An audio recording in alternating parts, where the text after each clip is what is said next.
Hablaremos de una mujer que siempre me ha gustado, Isabel de Angulema. Estamos en el siglo XII, en Francia. Era la hija del conde Aimar III y de Alicia de Courtenay. Era hermosísima Isabel, y tan hermosa era que sedujo a uno de los caballeros más ricos, más valientes y más poderosos de Francia, Hugo de Lusignan, el conde de la Marche. Bueno, Hugo se enamoró de Isabel. Descripción de los cronistas de la época de Isabel de Angulema. Era de cuerpo delgado, pero ya con todas las curvas deseables de una mujer. Isabel sabía cuán hermosa era, cuánto podía hacerse desear y cuáles eran sus armas que como mujer podían conquistar a todo lo que su ambición quisiera. Se comprometió nomás con Hugo de Lusignan, pero en aquel tiempo ocurrían algunos sucesos políticos de importancia. Angulema, como otras regiones de Francia, estaba bajo el dominio inglés, no porque los ingleses hubieran tomado ese territorio, sino porque las naciones no estaban del todo constituidas como ahora. Todo estaba muy mezclado. Miren, la corte inglesa no hablaba inglés. El rey de Inglaterra no hablaba ni siquiera francés. Hablaba una lengua del sur de Francia, la región del Languedoc. El rey era el rey de Inglaterra, ¿no? Ricardo Corazón de León. El rey de Francia era Felipe Augusto. A Ricardo Corazón de León lo mataron por una gilada. Había vuelto de las cruzadas, vivito y coleando, incluso había sido capturado por sus enemigos en Austria, la madre había pagado el rescate, o sea, había sobrevivido 1001. Y una tarde, casi de puro aburrido, le puso sitio a una ciudad de segundo orden.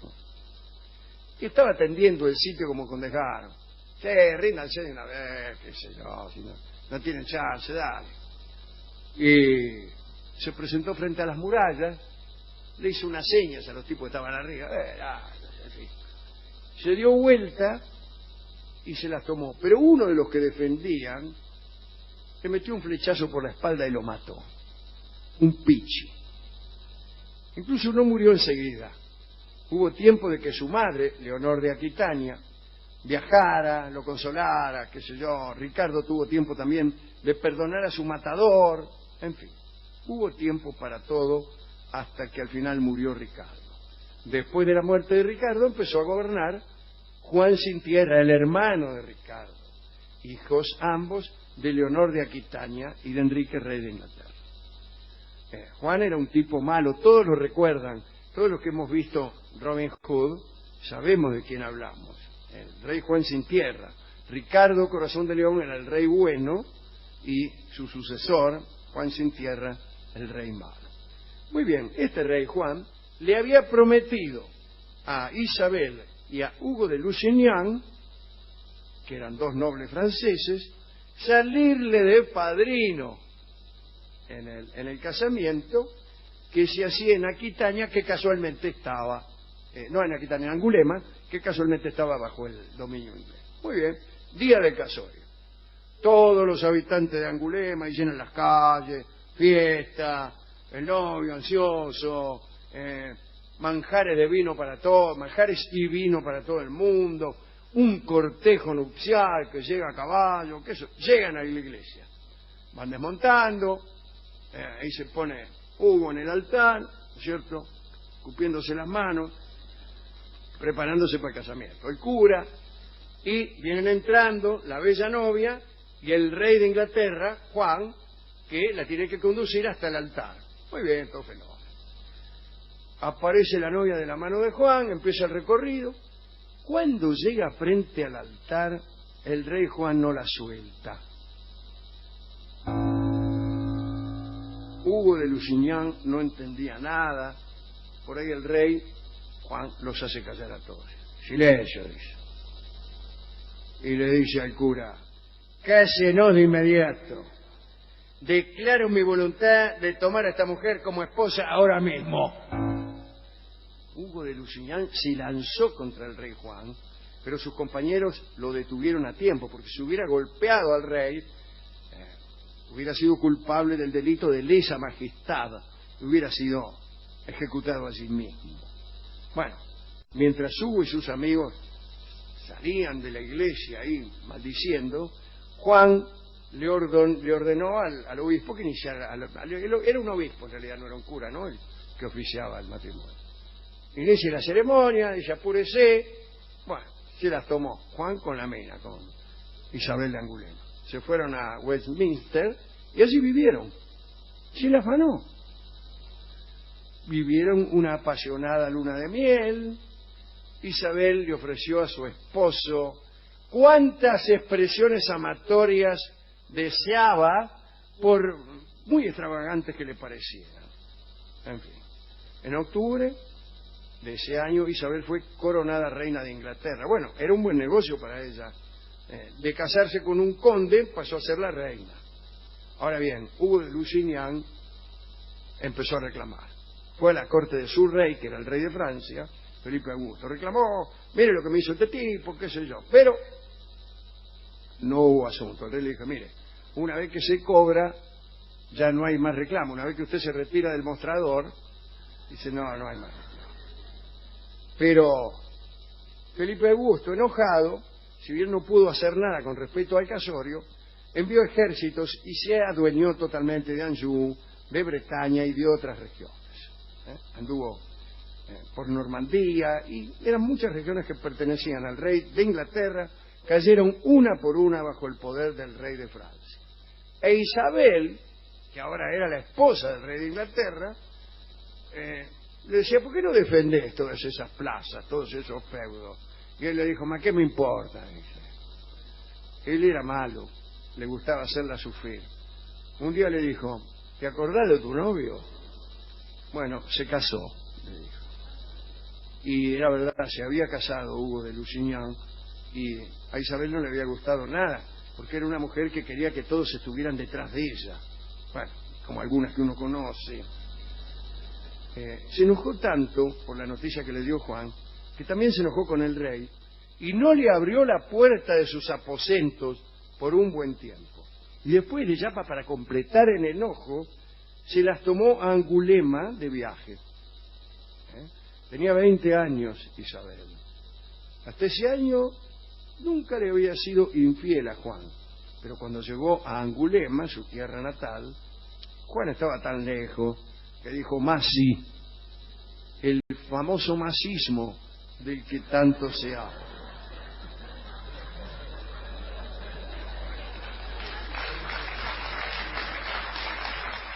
Y resolvió probar con otros todo lo que Juan le había enseñado. Entonces, se lo puedo decir ahora, ¿no?, que estamos solos. Tuvo decenas de amantes, pero por muchos amantes que tuvo, no tuvo el que ella quería realmente, que era Hugo de Lusignan. A todo esto, Juan, el rey de Inglaterra, había viajado a Burdeos y reclamaba la presencia de su mujer, porque algunos espías le habían alcahueteado de todos los tipos que tenía Isabel en Angulema. Entonces le mandó un telegrama o algo, un mensajero, a Isabel, le dijo, vení que estoy en Burdeos. Cuando la reina compareció en Burdeos, no le dijo nada y se la llevó junto con él a Inglaterra. Una vez de regreso en el palacio de Westminster, Isabel dijo, bueno, no me voy a privar de mis antiguas veladas, acá voy a hacer lo mismo que hacía en Angulema. Y el primero en caer en sus brazos fue el conde de Coventry. Isabel estaba convencida de que Juan no se había enterado de nada y lo veía cada tanto al conde de Coventry. Pero una noche que se iban a encontrar en un aposento que tenían preparado a tal efecto, ¿no? Bueno, la mina entró, Isabel entró y se lo encontró a su amante, al conde de Coventry, muerto, colgando de la cama. Entonces se le fue a quejar al rey. Le dijo, oye Juan, ¿qué sabes del conde de Coventry? Y Juan le dijo, me he enterado de que últimamente no goza de muy buena salud. Y le dijo, te aconsejo que no te acerques porque podrías contagiarte. Cuando Isabel volvió a su habitación, el cadáver de Coventry ya no estaba. Después dijeron que había muerto en un duelo. Aquella noche, Isabel, furiosa, para vengarse, sedujo a un trovador recién llegado de Aquitania y tomó toda clase de precauciones. A la tercera cita volvió a encontrarlo, mejor dicho, lo encontró a este nuevo, otra vez colgado del dosel de la cama, y ahí ya no preguntó más nada. Desde aquel día decidió estar solamente con su marido. Le dio 4 hijos, uno de ellos el que heredaría el trono, Enrique III. Mientras tanto, Juan llevaba los asuntos de Estado, que era un desastre. Los nobles estaban furiosos, guerra civil. Una fracción de nobles contrarios a Juan invitó a Luis, que era el hijo de Felipe Augusto, el rey de Francia, a ocupar el trono inglés. Bueno, este muchacho Luis, el hijo de Felipe Augusto, desembarcó en Ques con un gran ejército y Juan sin tierra se tuvo que fugar, se escondió.